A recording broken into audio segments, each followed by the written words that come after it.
we doing today? It is your host, AK, and things are about to get a little spooky as we're joined by directing duo Mike Mendez and Alejandro Brugués, promoting their film, Satanic Hispanics. Mike and Alejandro, welcome to the show. Hola, thank you very much. How are you? Okay, first of all, I want us to establish your cultural backgrounds. Where are you from?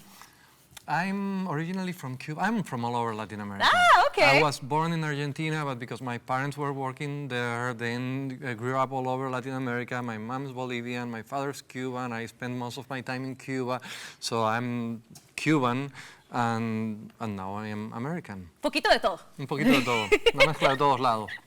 And how about yourself? My family's from El Salvador. I'm first generation born here, but you know, in the 60s they came here to open the first Salvadorian restaurant in Los Angeles, actually. What's it called? It was called La Casita. It's not with us anymore. Wow, okay. It used to be on Hollywood Boulevard. Obviously, you know, my brother and I were raised here, but, you know, kept very much the Salvadorian traditions of pupusas and chicharrón. And, I already know you eat well. Yeah, absolutely. So, yeah. Awesome. So now the decision behind making the movie Satanic Hispanics. Starting with, satanic can be a very triggering word for a lot of people, right? Especially in our cultural Latino America. Yeah. So talk to us about this choice. My mother's very Catholic, so you know she's offended, you know. So, No, yeah. my father would be, but yeah, it's yeah. I guess we didn't think it through. Me va a regañar mi mamá. Yeah. Well, let's say it rhymes, first off, Satanic Hispanics. But what it was we used to kind of get together and make like these heavy metal music videos, like a bunch of Latinos. And at one point, someone said, "We're the Satanic Hispanics." And it just stuck. It just had a good ring to it. And so when we decided to make a movie about our cultures and our legends and myths, it just sort of seemed natural. We're the Satanic Hispanics. Let's do it. Let's make a movie about it. So. Okay. So the movie touches on folklore, right? Yeah. What type? Yeah. I mean, the idea was to have like Latinos from all over, first generation like Mike, some other like Gigi Saul Guerrero or Ed Sanchez or myself that immigrated here, and also some that still lived in Latin America, like the Mian Ruña from Argentina.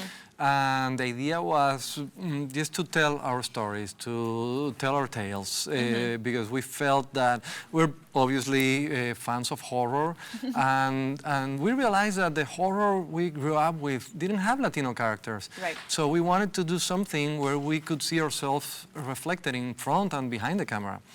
So the cliche is always that the black guy dies first, and we're like, hey, the Latino's not even in the movie. Yeah. So I think it was time to change that, and we wanted to do something for us because Latinos are one of the biggest audiences for horror movies. So it was kind of like, well, how come we're not in them? Yeah. So it felt like a logical step. We decided to change that.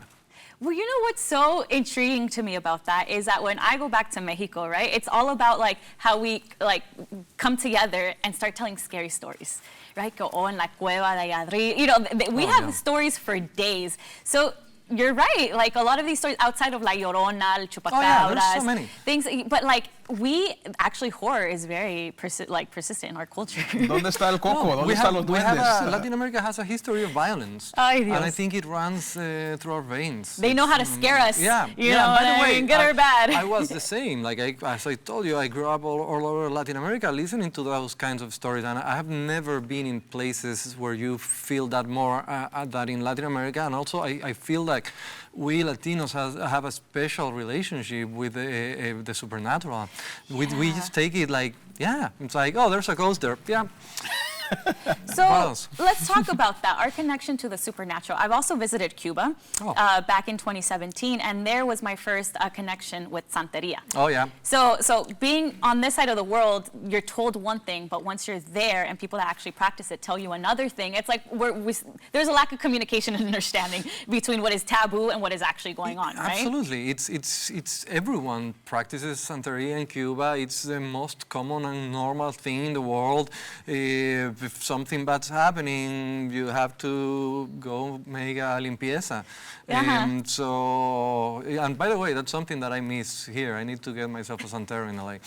¿Dónde hay una limpieza aquí en Los Ángeles, por favor? Because we all need. There's a market for limpiezas out here. But it's true that in Cuba it's like a very natural thing, and that's something I wanted to talk about. Like in my segment in the movie was inspired by all those ceremonies, but by things I've seen since like I was a kid. So we're in the like, hey, nobody's done it, and this is interesting to us because we don't know so much about these legends and these creatures, and every country is different. Every country has their own myths, religions, you know, and customs, and it's like we've never explored that. We know so much of it is to be Latino, is to be Mexican, and it's like, well, what is it to be Argentinian? What is it to be Cuban? What is it to be Salvadorian?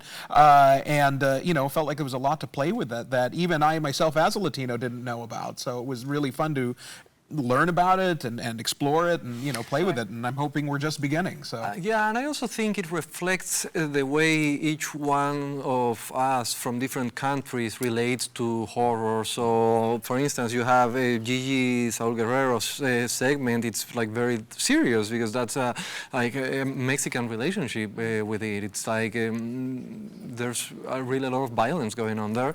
On the other hand, you have the Mian Ruña, who did one that it's more cerebral because Argentinians. And then you have two Cubans doing funny stuff because that's how we have learned to deal with everything that has happened to us in the last 60 plus years. Okay, so very quickly, a PSA, this is not about a movie about Satan per se, it's just Satanic Hispanics, but it follows 5 storylines, right? Yeah. yes. Okay, and what are the 5 storylines, the name of the characters?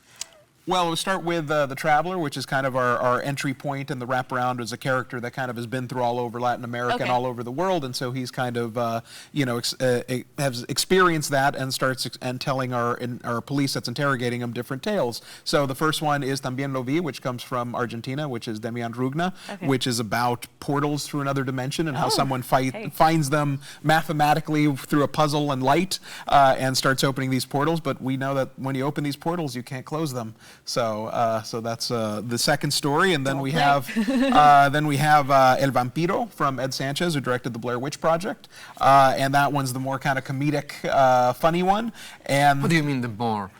Well, I mean, keep going. Keep going. And then we have Nahuales, which is Gigi Saul Guerrero, which is truly, you know, a take on Mexican lore. The Nahuales are kind of like the Mexican werewolves, the shapeshifters. Okay. And then we have Hammer of Zanzibar, which is very funny, violent, and bloody, done by Alejandro Brugués, which is a lot of fun. And yeah, that's our 5 stories. Well, listen, I'm not a horror fanatic, but I feel like change that. I'm very intrigued to see this movie because it touches on folklore. And that's something that's so prominent in our culture, right? And it does have horror, but it also has a lot of laughs. A lot of laughs. Okay. Yeah, well, I can do that. A little bit of both. You're going to laugh and shed a tear at the same time from the horror. Where can everybody find your movie? You can find it in theaters September 14th, and then shortly after there on VOD, and then shortly thereafter on Blu-ray. So Satanic Hispanics, everybody. Well, thank you so much for being on the show. Thank you. Can we do a quick horror face? A horror face? Yeah, horror. Like you completely shocked a horror face to the camera. Ready, set. How's that? Perfect. Right. Excellent. Cut!